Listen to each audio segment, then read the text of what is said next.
Everything I talk about as far as my investments, I do them. When I talk about an IPO, I don't talk about it as a spectator. I've done them. When I talk about the velocity of money, Kim and I just pulled out $3 million last week. We do this, tax-free. I don't write about stuff I do not do. Is that clear, everybody here? Yes. I tell a story around it to make the point. But the points I made, I do.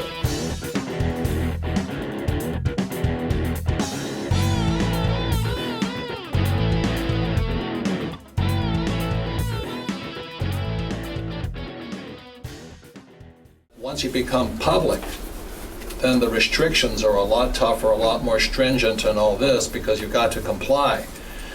And if anything looks anything out of line, then, you know, from the BI triangle, the P and the L, the legal part of it, the legal part kicks in. So things are okay as long as you're an S, you're small. You know, people really do not pick you up on the radar screen. But the moment you start moving to the B quadrant, the legality or the legal contracts become more imperative, more important. So it's like anything else, and the small crooks always get caught, but the big crooks get away because they have good attorneys. Right, Bob? No comment. But that's really the rules. You look at some of these biggest crooks on Wall Street right now, they have legally been siphoning billions of dollars away from stupid investors who don't know the difference between their ass and a 401k, you know. So they really do not know, and it's unfortunate, but they're doing it legally. And I really suggest doing things legally, even though it's ripping somebody else off. At least do it legally. I mean, don't be stupid. So before we go on, I want to. So can I get something straight? Yes. So if I take you public, you just listen, you can't participate. No. There's something else going on.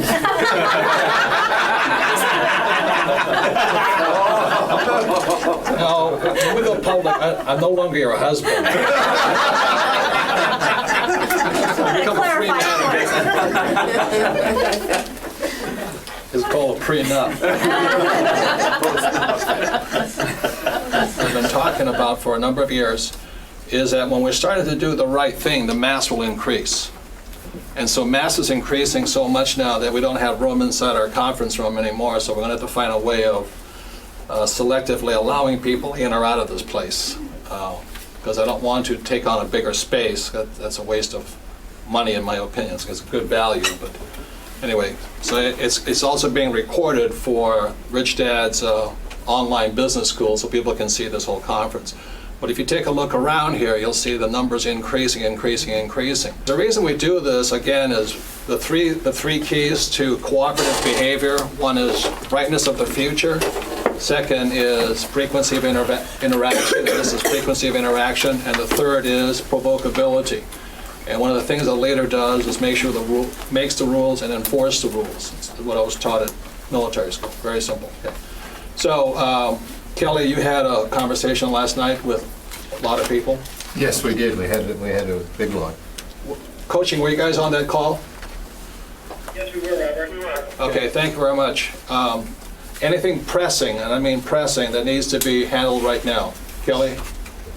From that call last night, no, I think we set it up reasonably well, and we got tasks that are coming out from that call. From this morning, we're already going into, we set up our forum last night.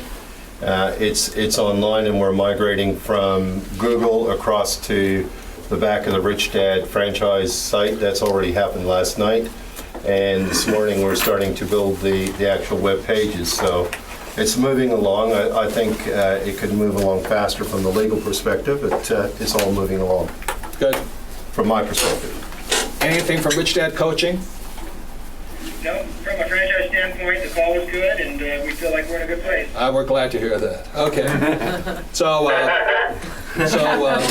this morning is more of a tutorial than anything else, because I am very, very happy with the way things are going. Paul Kimmin, glad you used your brain to get us onto Google thing and got us past it.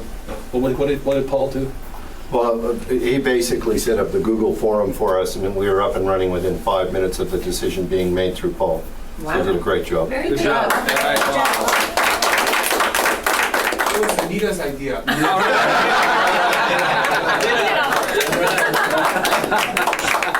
So this, I just want to demonstrate something that even though I am a techno dinosaur, and soon they'll be turned into a fossil as a dinosaur, I don't have to be a technological idiot. I can always have smart people around me. Which brings up this biggest point, which I discussed last time. They said when a person passes 54, they stop making New Year's resolutions simply because they already know in their heart and soul they're not going to change. They're about to change into a fossil, or even better yet, oil, so we can burn them in our gas tank. And so mentally, I am horrible as a technological person, but I always have the smartest, best minds around us. And I'm glad to hear that.